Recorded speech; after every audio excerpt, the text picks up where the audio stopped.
She turned 7 years old this morning. You know because the birthday balloons are still tied to the mailbox. Pink and yellow, moving in the wind like nothing happened, like she didn't vanish from her own front yard 4 hours ago. Her father is sitting on the porch steps, not talking, not crying, just staring at the street, right there, 20 feet away, where she was standing when he went inside to answer the phone. 30 seconds. He was gone. 30 seconds. He keeps saying it. 30 seconds, 30 seconds, 30 seconds. You crouch beside him. You've done this before. You know the protocol, the words, every step that comes next. But then he looks at you, really looks at you, and says, bring her home. Not a question, not a plea. A father handing you everything he has left. Your radio crackles. A gas station camera 2 miles away picked up something. A car, a child in the back seat. She's not moving. Let's go back to the beginning. Level 1. The trainee. You're 26. Quantico smells like gun oil and floor wax, an ambition that hasn't been tested yet. Everyone here was the best somewhere else. You were a prosecutor. 4 years, 17 convictions. Here, that means nothing. Here, you start over. Your instructor is a woman named Reyes. She has the stillness of someone who stopped being surprised by people a long time ago. On your first day, she drops a file on your desk. Not a training exercise. A real case. A child missing from a small town in Ohio 8 years ago. Never found.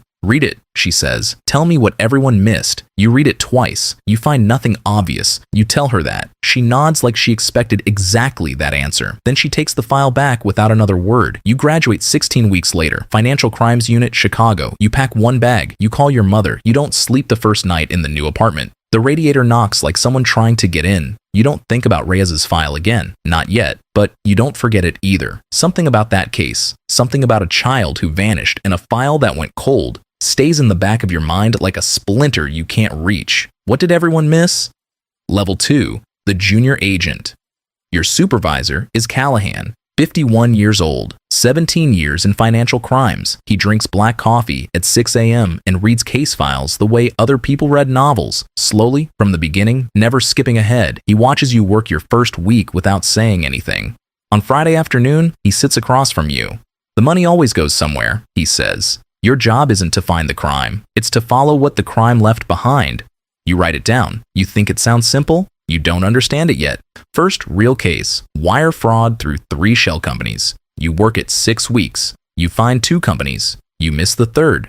The suspect gets a reduced sentence. Callahan shows you where the third company was hiding. It was in the original documents. You looked at it 4 times and saw nothing.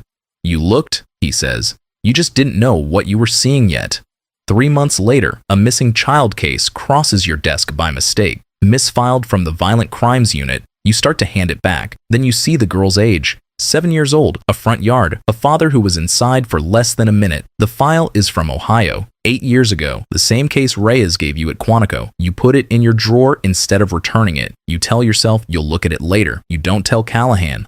Level 3, the agent. 4 years in, your own cases now. Financial fraud, money laundering, corporate crime. You're good at following money, better than most. Callahan says so, which from Callahan means something, but the Ohio file stays in your desk drawer. You open it sometimes at night when the office is empty. A 7-year-old girl, a father who was gone 30 seconds, a suspect who was interviewed once and never again, a lead that went nowhere because the investigating detective retired 6 months after the case went cold. You request the original case records through official channels. It takes 3 months. When they arrive, something is wrong immediately. A witness statement is missing, listed in the index, not in the file. You request the missing statement specifically. You're told it doesn't exist. Documents listed in an index don't disappear. Someone removed it. You write the case number in your personal notebook. You close the official file. You keep working your financial crimes caseload and say nothing to anyone. But the question won't leave you alone. Who removed that statement and what did it say?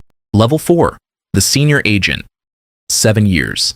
A commendation. A transfer to violent crimes. What you wanted, what you worked toward. It costs you your relationship. She says you were never really present anyway. She's not wrong. You'd been somewhere else for years, in files, in cold cases, in a drawer that followed you from Chicago to DC. The Ohio file is thicker now. You've been building it quietly for 3 years. A missing witness statement. A detective who retired suddenly and moved out of state.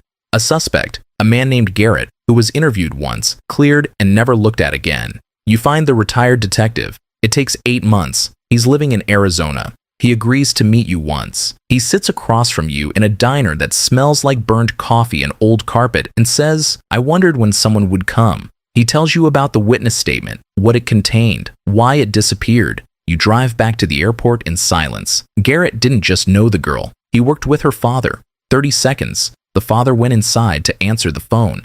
Someone called him. Level 5, the supervisory agent.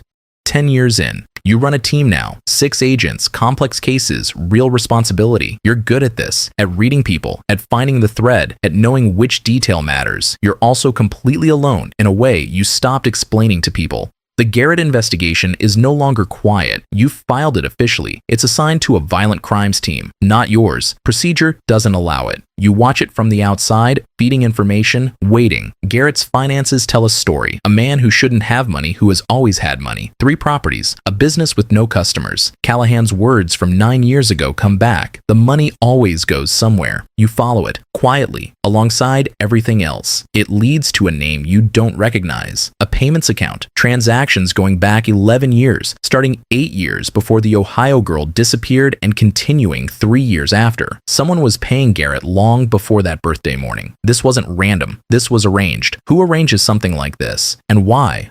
Level 6. The unit chief. 14 years. You run the unit now. Callahan retired last year. At his farewell, he pulled you aside and said, "Whatever you've been carrying, put it down or let it carry you somewhere." You didn't answer. You hugged him. You went back to work. The Garrett case breaks open on Tuesday afternoon. Not dramatically. A financial record, a name, a connection that took 12 years to surface. The payments account traces back to a man named Harlow, wealthy, connected. A name that appears 3 times in bureau records over 20 years, always peripheral, never charged. You pull every file with his name. You spend a weekend reading. Harlow didn't just pay Garrett. He paid 4 other people across 6 states over 15 years.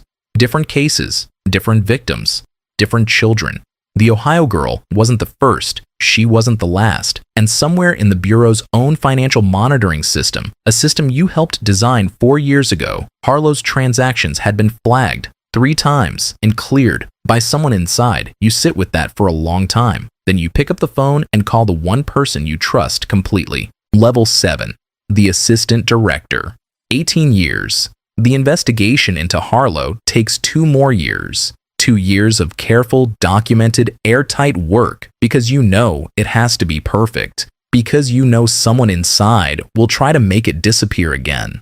They try twice. Both times you're ready. Because you learned from Callahan, from Reyes, from 12 years of following what crimes leave behind, that the cover-up always costs more than the crime. The cover-up always leaves more. Harlow is arrested on a Thursday morning, quietly, no press. His lawyers arrive within the hour. The agent who cleared his transactions is arrested the same day, different city. You're not in either room when it happens. You're in your office, at your desk, reading the Ohio file one more time, the original. The missing witness statement is back in it now, recovered, restored, entered into evidence. The father's phone records from that morning are in there too.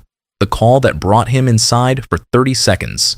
Traced, finally, to a prepaid phone purchased by someone working for Harlow. 30 seconds. Arranged, deliberate. The Ohio girl was never found. That part doesn't change. That part never changes, and you have learned, slowly, at great cost, to carry it without letting it hollow you out. You close the file, you sit in the quiet for a moment, then your phone rings. Level 8. The director. 23 years. The birthday balloons on the mailbox were pink and yellow, and they moved in the wind like nothing happened. You still see them. You'll always see them. Some things don't leave you. They just find a quieter place to sit.